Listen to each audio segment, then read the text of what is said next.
महाराष्ट्र का एकमात्र double Guinness world record holder Somaiya MSPM group of institutions प्रस्तुत करता है। सोमैया डिप्लोमा इन फार्मेसी अब फार्मेसी का शिक्षण लेकर अपना भविष्य संवारे। Admission open for D pharma. D pharm करे 2 वर्ष प्रति वर्ष एकदम किफायती फीस में। डी फार्म के लिए 12वीं साइंस पास विद्यार्थी प्रवेश ले सकते हैं।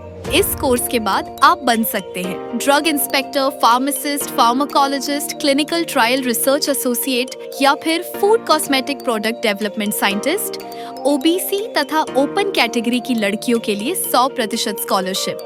Scheduled cast, scheduled tribes, nomadic tribes, विमुक्त जाति, special backward class and denotified tribes के लिए free admission against government scholarship. OBC open category के लड़कों के लिए 50% छूट against government scholarship, minority scholarship और EBC scholarship. We have best faculties here at Somaiya Diploma in Pharmacy Chennai.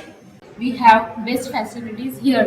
इच्छुक विद्यार्थी आवश्यक डॉक्यूमेंट्स के साथ आज ही अप्लाई करें और अपने फार्मेसी करियर की शुरुआत करें।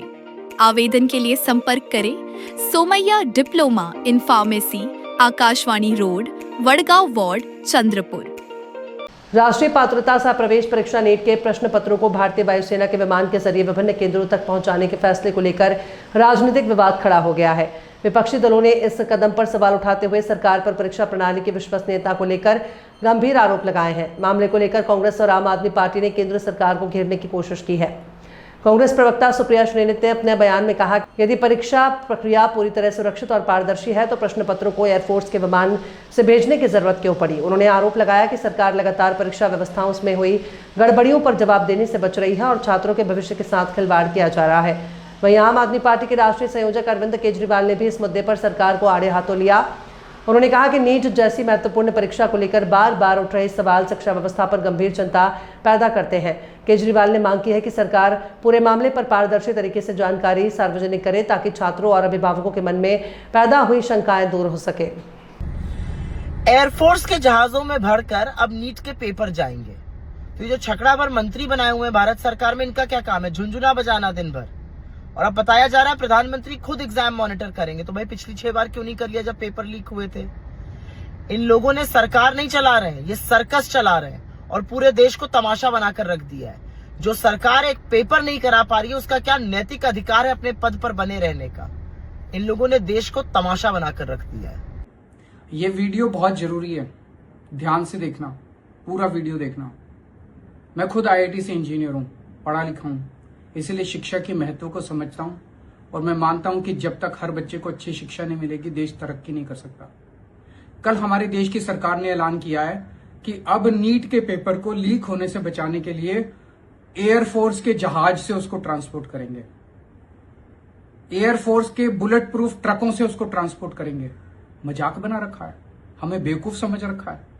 पूरी दुनिया में इतने बड़े बड़े पेपर होते हैं, कहीं सुना है कि एयरफोर्स से उनको ट्रांसपोर्ट किया जाता है?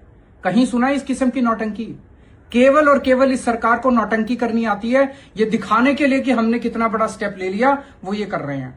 उनका सिस्टम को ठीक करने का कोई इरादा नहीं है। अगर कोई अच्छी नीयत वाली सरकार होती वो देखती भी लीकेज कहां से हो रही है और उसको प्लग करती। हम एयरफोर्स के जहाजों से, एयरफोर्स के ट्रकों से इसको ट्रांसपोर्ट करेंगे। जाहिर तौर पे सिस्टम को बचाने की कोशिश की जा रही है। ये लीकेज जारी रहेगी, जहां से लीक हो रहे हैं वो जारी रहेगा। हमारे देश की शिक्षा व्यवस्था को बहुत बड़े माफिया ने अपनी जकड़ में ले लिया है। पूरा का पूरा सिस्टम, पूरा का पूरा एजुकेशन सिस्टम एक माफिया की जकड़ में है। वेदांत, आपने नाम सुना होगा, सोशल मीडिया पे आजकल काफी चल रहा है। वेदांत 12वीं क्लास का लड़का है बेचारा, उसने पेपर दिए, उसके पेपर में नंबर कम आए, उसने अपने पेपर निकलवाए, पता चला फिजिक्स के अंदर उसका पेपर किसी और से बदल दिया गया और उसके नंबर बहुत कम लगाए हुए हैं। उस बेचारे बच्चे ने ट्विटर पे ये बात डाल दी कि मेरा पेपर बदल गया। सारे इनके ट्रोल आर्मी, इन लोगों की सारी ट्रोल आर्मी बेचारे पे चढ़ गई। कोई कहता है पाकिस्तानी है, कोई कहता है एंटी नेशनल है। छोटे से बच्चे के दिल पे क्या गुजर रही होगी, उसकी साइकोलॉजी पे क्या गुजर रही होगी, आप समझ सकते हो। ये पूरा शिक्षा माफिया को बचाने की कोशिश है। इसके खिलाफ अगर कोई अकेला बच्चा, अकेला वेदांत नहीं है, पता नहीं कितने बच्चों ने अपनी बात डाली, सबके पीछे पड़ गए ये लोग। अगर एक एक बच्चा आवाज उठाएगा, ये छोड़ेगा नहीं शिक्षा माफिया, ये छोड़ेंगे नहीं आपको, सबकी आवाज दबा देंगे। सबको मिलके आवाज उठानी पड़ेगी इनके खिलाफ। सारे मिलके आवाज उठाओगे तो सरकार को कुछ करना पड़ेगा, नहीं तो पूरी की पूरी सरकार पे शिक्षा माफिया का कब्जा हो गया है। आपके बच्चों का भविष्य का सवाल है, आपके भविष्य का सवाल है।